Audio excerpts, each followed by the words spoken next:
तुम भी कब आओगे।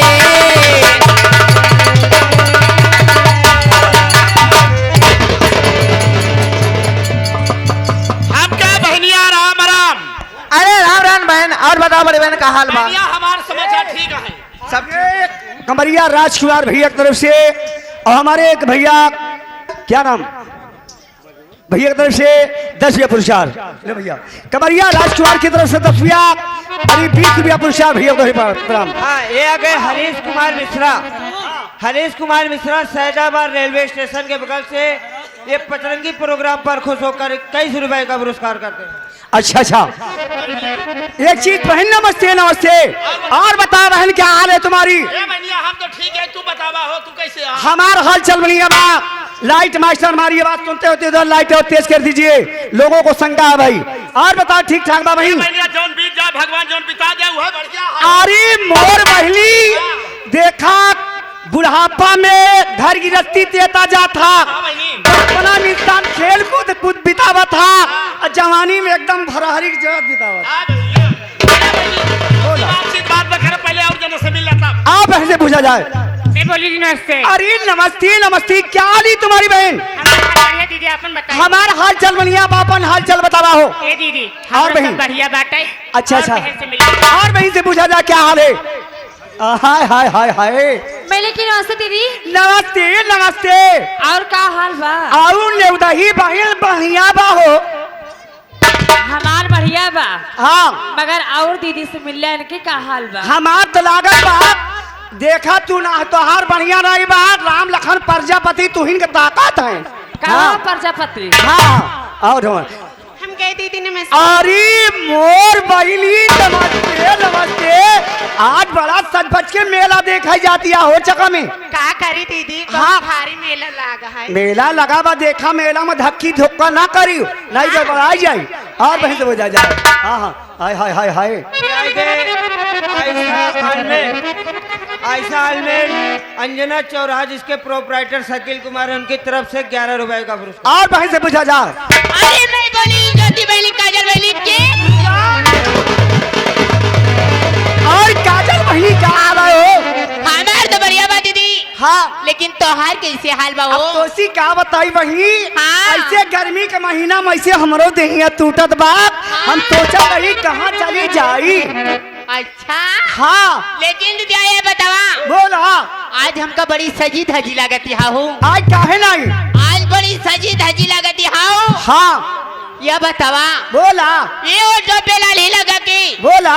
ये आँखों में कजरा लगा की, हाँ हाँ ये सुलहो श्रृंगार कर की, हाँ हाँ। कहाँ से आ रही, कहाँ जा रही, कहाँ आज रात के बिजली? अरे मोर बहनी, हम आज बाटे कोहियार बाजार गांव करीमुद्दीनपुर से।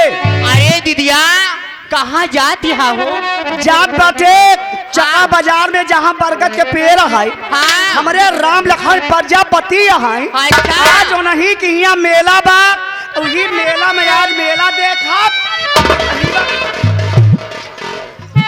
अरे बहनिया, हाँ ठीक बा, बोला ये तू ही बतावा, बोला। तू आज इतना सच सच के मेला देखा जाती है? हाँ बोला।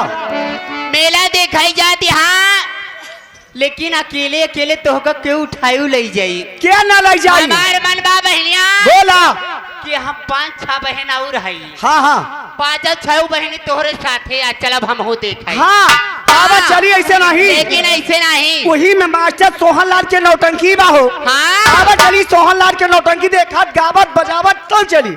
गावत बजावत चला, बाकी रास्ता भी कर जाए और मजा भी आ जाए दीदिया। हाँ, अरे हाँ। सखी बरसे हो,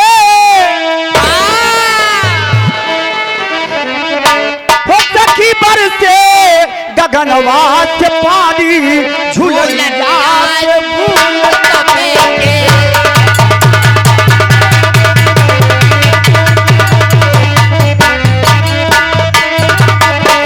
हो सखी बरसे, हो सखी बरसे गगनवा से पानी झूलनिया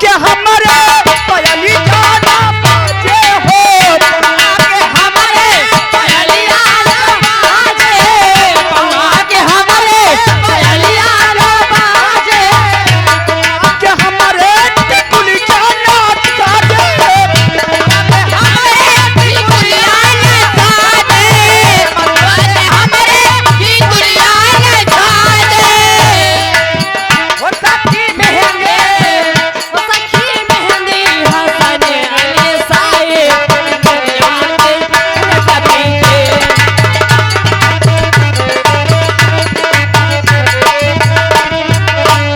हाँ, ये आगे यश के सरकार जीती भगवत भाई साहब 21 रुपए का पुरस्कार और ये 11 रुपए का पुरस्कार चौकीदार की तरफ से भाई साहब को धन्यवाद। आ गए हमारे बाबूजी साथों साथ इस्माइल भट्टा वाले बाबूजी की तरफ से 21 रुपए का पुरस्कार बाबूजी का शुक्रिया अदा करती हूँ। हाँ ये आगे चखलू दौरी वाले मियाँ के पूरा वाले उनकी तरफ से 20 रुपया पुरस्कार बाद 50 में मालिक करे चखलू दौरी वाले खुद आ रहा। हाँ हर हर महादेव। अरे दीदी आप कुछ सुनती। हाँ अरे जान माघ मेला चालू हो गया। माघ मेला में छिड़हवा बाबा हरे आई गए। अरे कुछ सुनती है कि नहीं? बोला बाबुआ का कहत बा का कहत बा? बाबुआ कहत बा लोग अच्छा अच्छा अच्छा जा। हरिओम तस्कत। हाँ चलिए आओ बच्ची लोग खसखस। हे भगवान हो ये कैसे बाबा रे कहत बा हरिओम तस्कत बच्ची लोग चली आवा खसखस। ए बहनिया अपने घाटे बुलावत बा। हमका लागत कि आज कौनो को पकड़ के इन मेलवा में खसकाई बाबुआ। हमारा जान बा। शंकर जी हैं टक्कर में, हाँ पार्वती के चक्कर में।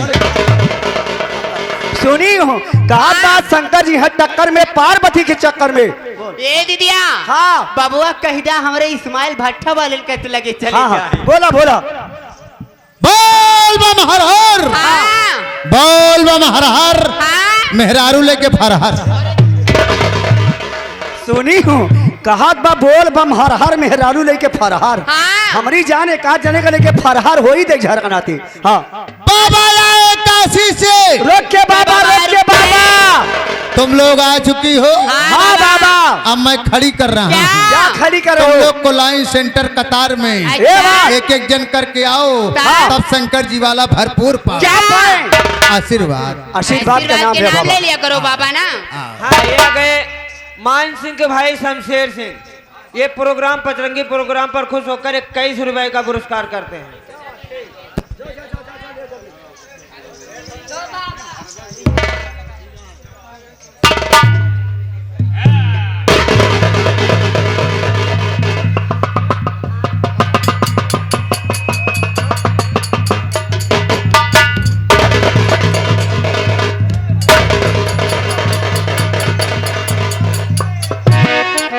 तू होना लैला हो ऐसा कुछ बात ना को गोबा बस बार बार। ए दीदी देखा हम कैसे जाते हैं। कैसे हो? अरे काहे खिसियाइले बड़ा जान ले बका हो। अरे ये बता। हाँ अगर जब खिसियाए तो हर जान ले ले हैं। हाँ तो दोबारा मौका मिले उनका ले। देखा गुस्सा है हो। गुस्सा ना है। हाँ का जाती है का मनावत। हाँ दीदी लेकिन कैसे जाती है बताई तो। अरे काहे खिसियाइले बड़ा जान ले बका हो। अरे बोला हमर राजाऊ परान ले बका हो।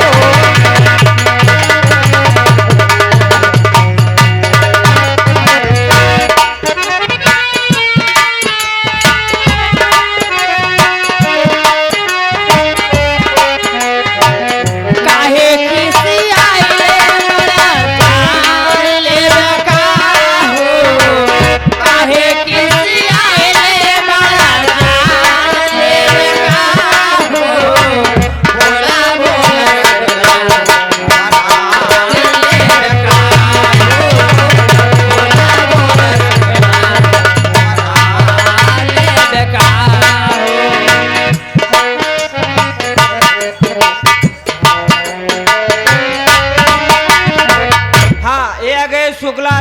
ग्रुप हाँ भोलनापुर भोपतपुर हंडिया प्रयागराज। हाँ। किसी भाई को शुभ अवसर पर जरूरत हो ऑर्केस्ट्रा तो भाई मोबाइल नंबर संपर्क करें। हाँ 7390 84 17 57। अच्छा अच्छा तरफ से 11 रुपए का पुरस्कार। आगे मियाँपुरा पप्पू अंडा वाले की तरफ से 11 रुपया पुरस्कार भैया को दही दी से प्रणाम बा। ए दैदा बाबा दैदा बाबा दैदा, अरे मोरे बाबा